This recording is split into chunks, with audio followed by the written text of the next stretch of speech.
Alas 5:10 na, 1 Western Visayas na.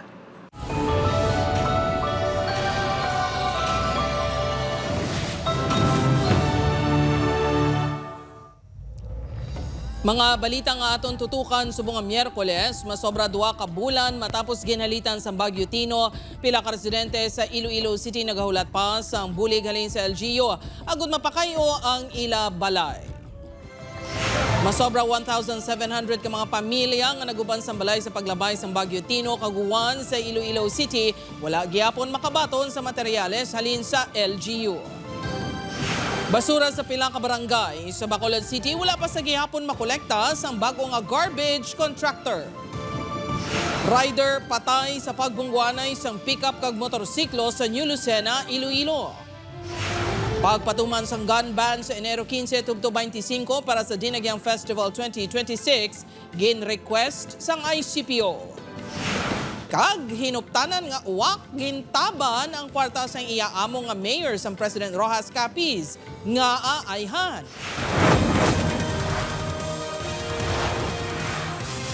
Ini ang GMA Regional TV, 1 Western Visayas.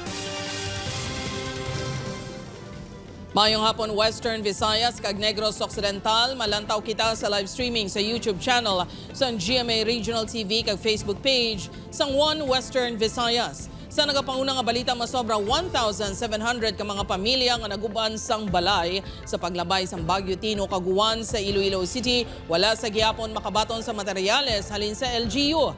Ini ang gintutukan ni Kim Salinas live sa Barangay General Hughes, Iloilo City. Kim?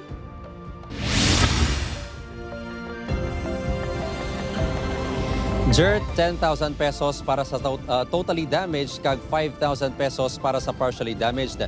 Ini ang madugay na kuntani ginapaabot sa mga nahalitan sang 2 ka bagyo sang Nobyembre sa syudad sang Iloilo. Quick Response Fund, Manasig. Ini ang paghangop sa 1,769 ka mga pamilya nga naguban sang balay sang nanghalit ang Bagyo Tino ka Bagyo Uwan sang Nobyembre 2025 sa Iloilo City. Apang ang kuntani madasig, daw ba o sa kahinay bangod matapos ang masobra 2 ka bulan, wala sa gihapon na baton sa apektado nga mga pamilya ang materyales para sa pagpakayo sa ilabalay. Kasubong na lang sa mga biktima sang bagyo sa Barangay General Hughes, Iloilo City proper. Si alias Gang, wala sa gihapon makasugod sang pagtukod sang totally damaged sining nga balay. Temporaryo ini karon nagabayad sang 2,500 pesos sa ginatiniran nga boarding house kada bulan upod sa iya live-in partner kag iloy nga senior citizen. Ang amon concern malang da ti kay ti do nakita bala namon nga ti ang negros yan do nakapangatag na balahaw ti nga aman ng Iloilo yabi wala bi may mga makamitan bala nga mga pwede man bala inegosyo pero ti hindi na kasaler bala ti may dadlaw kang kalanon may dadlaw kang galastusan. Si alias Nene naman amat-amat na nakapatindog sang balay apang ang gingamit ka kwarta ang inutangan man lang niya. Gani ang assistant sa LGU ang dakukuntani nga bulig para sa ila. Amo na lang inahulat, amo hindi man naguro maglain sir nga paluap nga ihatag sa amo ti ginasukot nasukot na kami sa tao nga ibayran amo ti din kami makuha. Suno kay punong barangay Rani Palomo, regular man sini gina-follow up sa Iloilo City Social Welfare and Development Office ang paghatag assistance sa 20 ka mga pamilya nga apektado sa iya barangay. Ang ina nga ba pundo nila wala pa siguro sa 2025. Bali siguro ang sa group chat na mo naraman dira mo nakabutang aging kuan pa nila sang resolusyon ti subong pa 2026. 16.9 million pesos ang ginaprubahan nga gamiton nga Quick Response Fund sang Iloilo City LGU sang Nobyembre para sa Bagyo Tino. Masobra 9.1 million pesos diri ang natalana sa shelter materials. Paatag sang spokesperson sa alkalde nga si Joy Fantilaga Gorzal nga wala na nagpa-interview sa news team.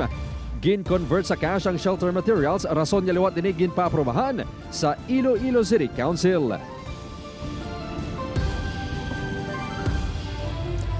Dirt, suno kay Fantilaga Gorzal na pasar na ang resolusyon para sa cash assistance. Apang wala pa na sang natumod niya petsa kung saan inibala mahatag sa mga benepisyaryo. Sa karon, gina-finalize na lang kuno ang payroll kag ang pag-obra sang obligation request. Dirt? Madamo gid nga salamat sa update, Kim Salinas.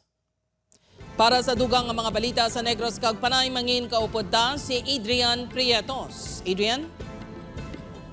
Yes, Jert, mga kapuso, madamong gid nga salamat. Pila ka mga residente sa Bacol City, padayon nga nagareklamo bangod sa mga basura nga walang gihapon na pangkolekta sa syudad. Nakatutok Aileen Pedreso.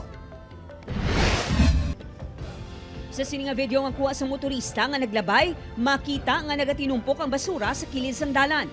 May iban nga naglapta pa sa tunga na sang dalan. Sunod sa pila ka residente sa barangay Villamonte, magluwas nga mahigko, hindi nila maagwantahan ang baho. As in, higko, grabe, kabaho nakatang. Worst gidya, ma'am, kag tiindi iya nami para sa mga kabataan. Pila ka weeks nga wala magwa. Sang nag-ano lang ning New Year sa Paskwa, dira na gid naglalain ang kilid. Abi nila guro, ang lugar nga ina, basurahan na gid na dira. Siyempre kami ang mapasibandan. Aminado ang barangay officials nga may mga reklamo na sila nga nabaton, rason nga nagpatigayon sang clean-up drive. Prior for that, no, may mga series mo kita clean-up drive. No? Sang nabutan na to yung karatula, why na to actually basura? So we do understand, we should also be patient because I think, no, kinahanglan tama magbuligay subong nga tsimpo, no? We have to make solutions sa problema. Magluwas sa Villamonte, talalupang doon nga wala gihapon nakuha ang mga basura sa barangay Vista Alegre. Maghangin, laga kondri sa amon tampi mo. Saan ila man ikanon, ila man na itumanong, kasi siyempre ila na obligasyon nga magkuha sa mga basura. Sunod sa LGU, nagapadayon na ang pagpanghakot ng basura sa bag-o nga garbage collector. Aminadong city legal officer nga hindi pa maubos ang tanan nga basura sa mga barangay bangod sa backlogs. Ito, natusog ng mga minibus sa ito, bultahan ko sa dira. Nakabiyahe naman interior roads, no? Hopefully, na-flash target naman. Mga backlogs kita mo gindihan. Nagdugan pagid sa season sa Christmas kay New Year. Those are the factors. Nakasaad sa kontrata sa bago nga kontraktor nga sa sulod sang tuig 2026 nga sila ang magapatigayon sa garbage collection, hauling, kag disposal, subong man ang pagmintenaro sang sanitary landfill sa barangay Filisa. Kung di qualified naman na sila pag-meeting may experience man na sila, especially sa Manila. Upod kay Reynald Casillo, Aileen Pedreso, 1 Western Visayas.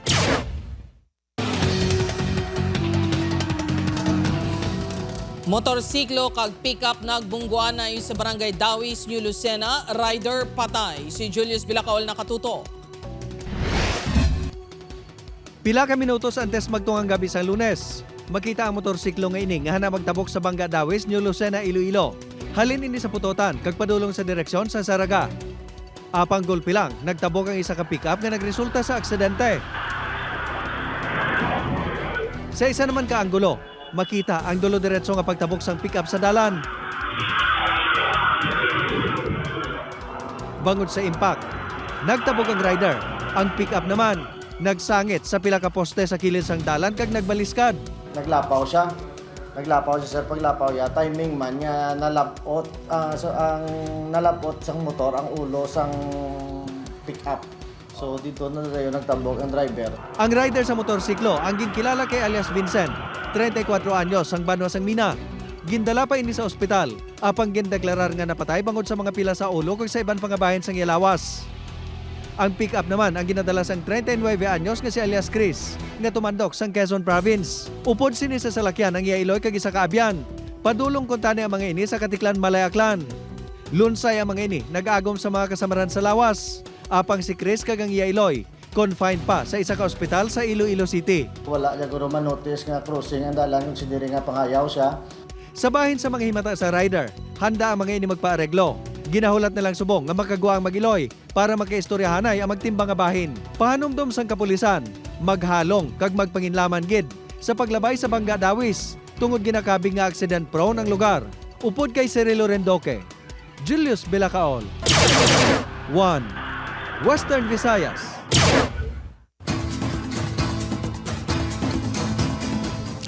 Mga kapuso, Iloilo City Police Office nag-request ang pagpatuman sang gun ban para sa Dinagyang Festival 2026. IFFI ginpahayag nga mas makapamayo kung wala sang ipatuman nga signal jamming. Ini ang gintutukan ni Kim Salinas.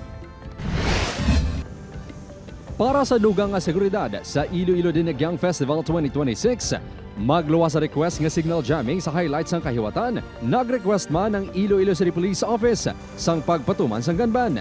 Ini ang magalawig sang pulo kadlaw. Gun-free Dinagyang, amo nang isa pagid ka mga gina-target naton. Suspension sang permit to carry firearms outside residence for a period of 10 days from 12:01 a.m. of January 15, 2026 to 11:59 p.m. of January 25, 2026. Sa interview sang news team kay Chief PNP Lieutenant General Jose Melencio Nartates Jr. sang nagbisita ini sa Iloilo kaina, iya ginpahayag nga igakansela sa ni ang permit to carry firearms sa tion sa Dinagyang Festival. Samtang sunod sa Iloilo Festivals Foundation Incorporated, dako nga paghangkat sa ila operasyon ang pagpatuman sang signal shutdown sa nagliligan niya Dinagyang. Gani mas maging paborable kung wala sang disruption sa signal. Apang suportahan sa gihapon sang IFFI ang maging pinal nga desisyon kung ipatuman ini o kung hindi. We find it more advantageous kung may ara lang kita sang access sa communication, especially sa mobile signal. Kahit on the day of the event, madamo pa na sa coordination nga nagkakatabo with the different working committees. Wala pa nabaton sang chairman sa Committee on Public Order and Safety sang Iloilo City Council nga si Councilor Cedric Cabaluna ang formal nga endorsement sa request sang ICPO. Apisar duwa na katuig nga wala gin pabora ng signal jamming. Pamatian sa gihapon sa konseho ang rason sa kabulisan kung mabaton na ang request. They have to overcome kung ano man to ang aton ng grounds ang una. Are they capable of signal jamming? Kaya in the past, they're not capable. Signal shutdown yung ilagay na ubraw. They have to have a basis to convince us nga isakripisyo tagid ang aton nga signal nga very important. Magasapol si Iloilo City Mayor Raisa Trenia sa ICPO bus tuhoy sa signal jamming. Upod Kirmel Porquia, Kim Salinas. 1 Western Visayas. Kapuso Balantayan, matapos sa masobra 3 ka oras ng ash emission kahapon sa aga, liwat naman nga nagbugas ang aso nga may upod nga abo ang Mount Canlaon alas 2:58. Subong lang nga hapon. Nagdugay ang ash emission sa kapin 30 minutos. Sunod sa FIVOX, Balantayan, ang sunod-sunod ng aktibidad sa bulkan. Wala man ginadulang posibilidad ng liwat ini nga maglupok. Gani ginapa-alerto ang mga nag-iisar sa palibot sang bulkan. Pwede kita nga mag-expect nga magkaroon pa kita sa mga explosive activity. Hindi siya, wala natin siya gina-discount. Ini ang GMA Regional TV, 1 Western Visayas. Mga kapuso, Department of the Interior and Local Government Secretary Junvic Remulla personal nga napadulong sa haya ni Dueñas Iloilo Vice Mayor Amy Lamasan. Remulla nagpanindugan nga accidental firing ang natabo sa Vice Alcalde. Si John Sala nakatuto. Aksidente lang ang natabo. Ini ang panindugan ni Department of the Interior and Local Government Secretary Junvic Remulla matapos ginapahayag nga base sa ila investigasyon accidental firing ang ginkapatay ni Dueñas Iloilo Vice Mayor Amy Paz Lamasan. Kaupod si PNP Officer in Charge Lieutenant General Jose Melencio Nartates, ginbisita ni Remulla ang haya ni Lamasan sa banwas ang Dueñas antes ang lubong sinisubong hapon. Suno kay Remulla nagagwa sa ila investigasyon nga kaupod ni Lamasan ang iya live-in partner nga si Lord Byron Torrecarion sang natabo ang insidente. Ginahimos ni Lamasan ang iya race gun sang ginapahayag sa lang iya pag-uyat sinikag aksidente nga napitik ang gatilyo. Nakita namin, talagang accidental pa and the bullet used was lethal. Siya hollow point. Wala siyang the special bullet that automatically kills someone. Wala siyang exit wound. So kumalat yung bala sa loob. So we looked at all the possible angles. Pinatay ba siya? Pagkamatay ba siya? Ang conclusion namin, it was accidental. Sa piyak sini padayon sa gihapon ng investigasyon sang CIDG kag sang gitukod nga Special Investigation Task Group sang Police Regional Office 6. Liwat naman ipatawag sang CIDG ang live-in partner ni Lamasan agud makuhaan sang opisyal nga pahayag. We will be continuing to get statements coming from the attending physicians and others. And the counter-check ng crime laboratory is also ongoing, including yung we asked Mr. Byron, we have initially interviewed him, but we will be formally interviewing him. Nakulangan naman si Remulla sa nanging investigasyon sa Iloilo City Police Office nga suno sa iya. Uli hinangan ng imbestigar. All gunfire injuries are automatically investigated. They investigated 36 hours later. Hinintay nila hanggang namatay. Nung namatay yung si Vice Mayor, sa kanya na investigate. But they should have investigated immediately at the scene of the crime. They didn't call a scene of the crime. So we have to recreate everything. Aminado naman si ICPO Director Colonel Kim Ligada nga may kapaltahan sila sa nanging investigasyon. For us, may mga during the time nag-start ang incident, may mga sa parts ng ICPO. Wala pa ginakabi nga case close ang DILG kag PNP ang pagkapatay ni Vice Mayor Lamasan.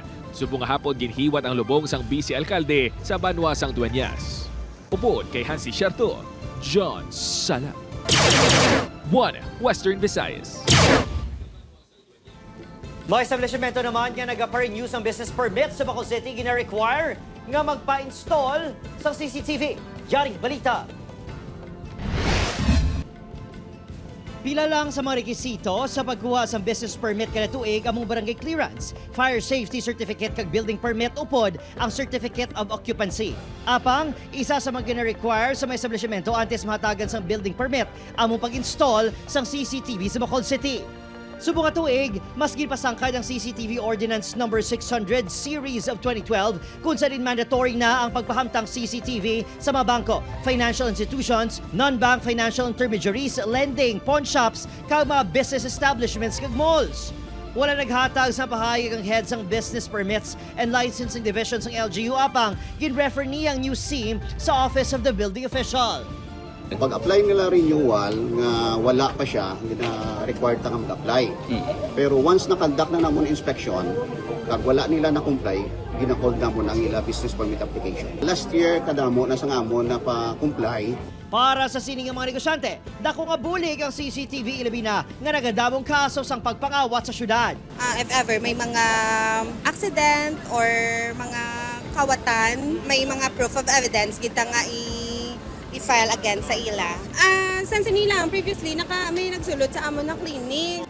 Dugang sa LGU, wala sang gina-require nga specific na brands ang CCTV basta na-install kag kung mahimo may monitor. May ara man niya nga CCTV nga may monitor, may ara man CCTV nga online. No, importante may ara sila ya CCTV lang. Suportado naman ini isang kapulisan.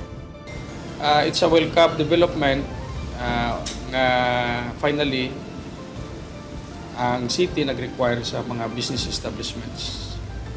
Adrian Pretos, 1 Western Visayas.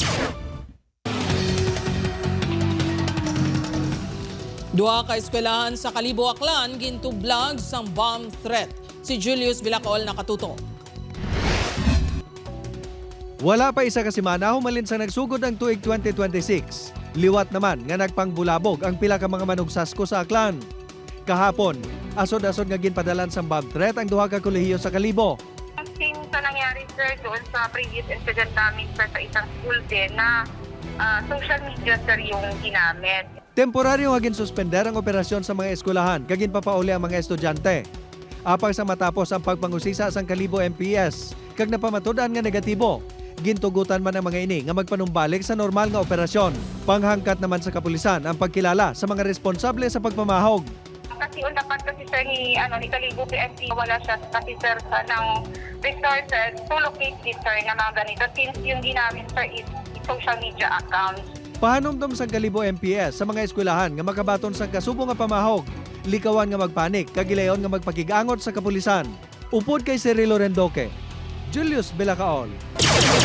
1 Western Visayas.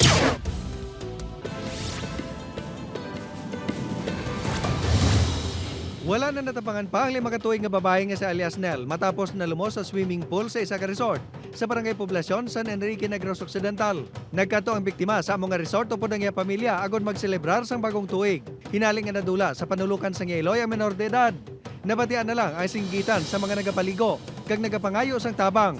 Suno sa kapulisan, nakalabot sa madalom nga bahin sang pool ang biktima. Gintinguhan sa pamilya nga CPR ang menor de edad antes gindala sa Valladolid District Hospital apang ginbawian gid sang kabuhi. May pagaregluhan na sa tunga sa pamilya kag management sang resort. Wala na sang kabuhi sa nasapuan sa payag nga ginatiniran ang caretaker sang fish pond sa barangay Luca Ahoy, Iloilo. Ang biktima ang ginkilala kay alias Jim, yara sa legal nga pagidaron kag tumandok sa barangay Talisay, Barudag Nuevo. Sa bulig sang Soko, nadeterminar nga ang biktima ang nagangkon sang 6 kapuno sa atubang nga parte sang iyalawas, kag 2 kapag kalabo sa likod. Wala pa sang ideya ang kapulisan kung sino ang responsable sa krimen, kag kung pila ka tawo ang naghimo sini. Wala man na-recover ang mga hinganiban nga gingamit sa pagpatay sa biktima. Antes na sapuan nga patay na ginompa kuno ang biktima, gani ginalauman sa kapulisan nga makabulig ang kaupdanan sini sa pagsolbar sa krimen. Ini ang GMA Regional TV, One Western Visayas. DepEd NAR nagalaom nga mapainan sang budget ang mga nagkalaguba nga classroom sang naglabay ang pila ka bagyo. Nakatutok Aileen Pedreso. Opisyal na nga ginpermahan ni President Ferdinand Bongbong Marcos Jr. ang Republic Act No. 12314 o kung General Appropriations Act sa diin nagdangat sa 6.7 trillion pesos nga national budget. Base sa konstitusyon, ang sektor sang edukasyon ang nakabaton sa pinakadako nga alokasyon nga may masobra 1.34 trillion pesos. Diri pagakuhaon ang pondo para sa pag-hire sang dugang nga mga teaching kag non-teaching personnel. Kag pagpatukod sang kapin 25,000 nga classrooms. Sang naibaluan ini sang Iloy nga si Rosella, nabuhi ang paglaom sini nga mas mahatagan sa maayo nga edukasyon ang mga kabataan nga pigado. Bangod kuno kulang ang classroom sa eskwelahan, sa masamigi na convert sa alternative delivery mode ang pagtuon sa iyang mga anak nga grade 2 ka grade 11. Ang kapig pasubong ang kabataan, ito mga English na nanti tapos amo pa nakis ang klase hindi pa ya perme gid ang klase kung sa public tayaya mas late pag gid sang sa private nga ton nga mga schools amo gid na siya di dapat gid ma-level up gid Sa paglaslas ng Bagyo Tino sa Nobyembre, mas sobra 300 ka mga ulot kasihan sa Bacolod City ang naguba. Sa Bilugan Negros Occidental, mas sobra 1,000 ka ulot kasihan ang nagkalaguba man. Pinaka-apektado ang mga banwasang Binalbagan, La Casiliana, Moises Padilla kag La Carlota City. Gani nagalaom ang DepEd Negros Occidental nga subong nga tuig, mapainan sang pondo ang pagpakayo sang guba ng mga classrooms. For one thing, in the past years, we have experienced a lot of disasters, no? Nga nag-impact din sa aton ng mga facilities, damo gid ang damage naton ng mga classrooms, like especially diri sa 5th district. Upod kay Reynald Casillo, Aileen Pedreso, One Western Visayas. Mga kapuso, kisame sang opisina sang pila ka konsihal sa Iloilo City Legislative Building nabasa sang nagatulong nga tubig. Si Kim Salinas nakatutok. Ini ang nagbungad sa opisina ni Councilor Shin Marie Mabilog sa ikalimang nga panalgan sang Legislative Building sang nagbalik trabaho sang Lunes, Enero 5. Malapad nga mold sa nakitaan sa sulod mismo sang iya opisina, mayara man sa sunod sang iya comfort room. Gilayon sa naging report ang nakita sa Office of the Building Official kag City Engineer's Office. Moist halin sa air condition ang ginatulo rason sang pagkabasa sang kisame.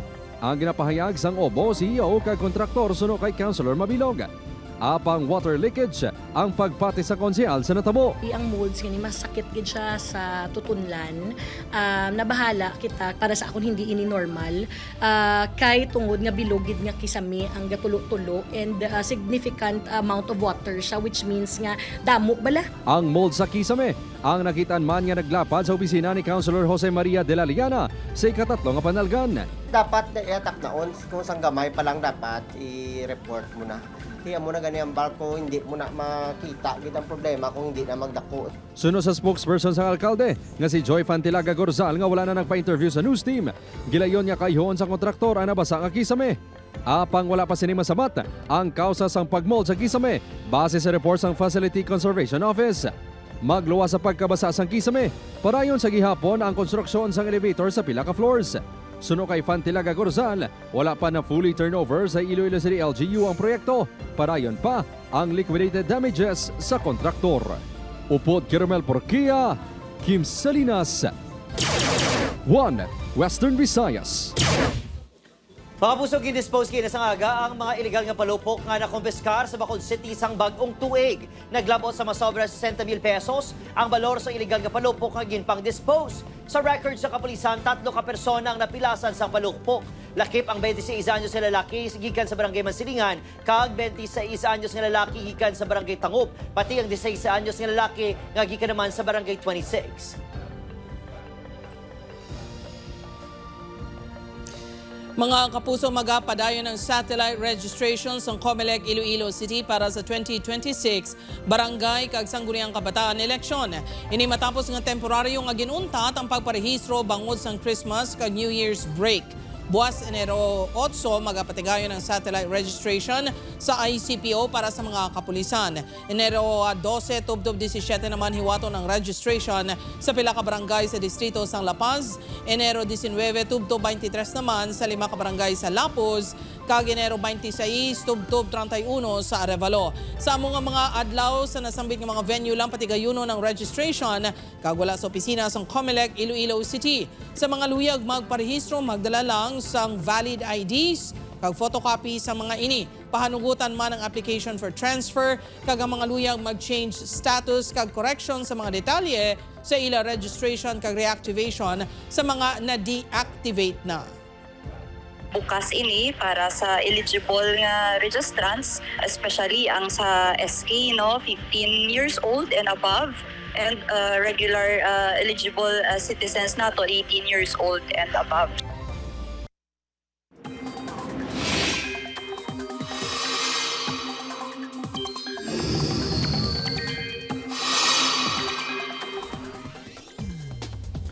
Mga puso, may mga pag-ulan sa gihapon nga may eksperyensyahan sa pinakabahin sa pungsod, hindi bangod sa Baguio kung low pressure area, kundi bangod sa mga weather system. Nagaulan subong sa pinakabahin sa pungsod, bangod sa amihan, easterlies kag shear line. Ang mga pag-ulan yung dala sini pwede magpabaha, di gani landslide. Sa datos sa Metro Weather, dako nga bahin sa Western Visayas kag Negros Island region ang maka-eksperyensya sa gihapon sang pag-ulan. Medyo mabuhina naman ang pag-ulan pag-abot sa gabi.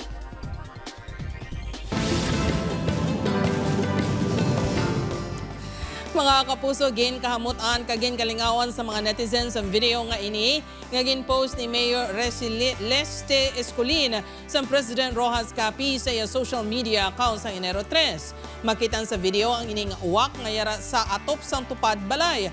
Matiyon-tiyon mabatian sa video nga nagaugta sang alkalde bangod ang gindagit sang uwak nga mga papilon nga kwarta ang inong panghatagali nga bonus ang alkalde sa iya mga tinawo. Sunod sa alkalde, pila ka adlaw nga wala sila makakita ay sa iya hinuktanan nga uwak. Gani sa nagpalapit ini sa iya, wala siya maglaom nga dagiton sa iya uwak. Ang ginauyatan niya nga 3,000 pesos nga kwarta kag maglupad. Nakita ko nun sa uwak nga may mga kabataan nga nagakinasadya gani ginhulog sini ang porsyon sa mga kwarta halin sa atop sang balay. Sa bulig sa mga residente, nabalik man ang porsyon sang gindagit nga kwarta sang uwak.